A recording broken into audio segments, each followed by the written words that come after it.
I am going to cover two examples of how you can actually use irradiation to help someone experience more stability. That's what it'll feel like to the person. More strength is what it'll feel like to the person. If you're unclear as to what irradiation is, I encourage you to go back and read the accompanying article that this video is for. Very simply, irradiation was a concept that was discovered by a neurophysiologist named Sir Charles Sherrington. And what he found was that neurons will fire throughout a muscular chain that gives the weaker muscles a chance to kind of kick in and feel stronger. So for instance, if you have an injury in your right shoulder and your right shoulder feels weak, if you can learn to do something that requires strength throughout the right arm, the muscles that support the right shoulder will kick in and it will make the whole arm feel stronger. With that, let's look at this. So I have a club bell. The reason I have a club bell is something I see often when people have had injuries in a shoulder is when they go to reach the arm out to the side, their torso shifts away from the weight. They do something that looks like this, rather than their torso staying centered. So one thing I try to do is figure out a way to give them a sense that they do not need to shift their torso, that this can be strong. The thing with the principle of irradiation is basically the more of yourself you get engaged or strong, the more supported you will feel. Now, there are a number of ways to utilize this principle. I like to do it using things people can actually grasp. So I use a lot of external cues, which means for something like this, what I often do is have someone hold a kettlebell as strongly as they can with their opposite arm.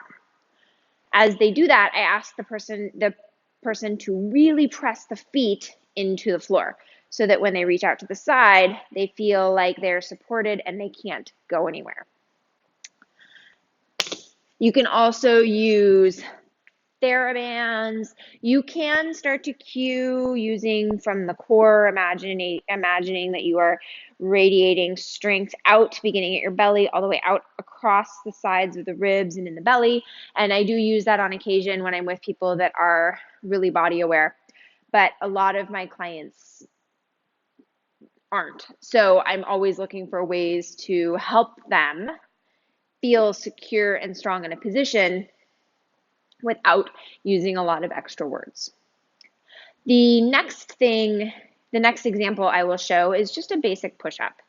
And this should make sense if you've ever done a basic push-up. So if you ask someone to do a push-up and they don't have a lot of strength, what you might see is something like that. And it looks sloppy and it doesn't feel good for them and it feels inefficient. An easy way to begin to feel stronger in the push-up position, obviously regressing it and moving the push-up up, but you can also use the contact points of the floor to develop tension. So if you take your hands out and you imagine your hands are screwing away from each other. So it's like you're turning your hands away from each other. You're going to do that same action when you place your hands on the floor.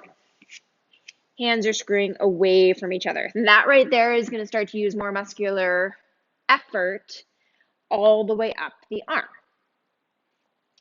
The next thing to think about is imagine that you're resisting the floor. So your ribs are not being pulled towards the ground. As soon as you do that, you're going to feel more work through the torso. Now, finally, get strong through your legs and imagine that your legs are being zipped up. Now keep all of that, lower yourself down, press back up. And more than likely, that's going to feel a whole lot stronger and a whole lot more stable. And you can build the same position from the bottom. So if I imagine that I'm rotating my hands, screwing my hands away from each other, I'm moving my ribs away from the floor, I'm zipping up my legs, I can press myself straight up.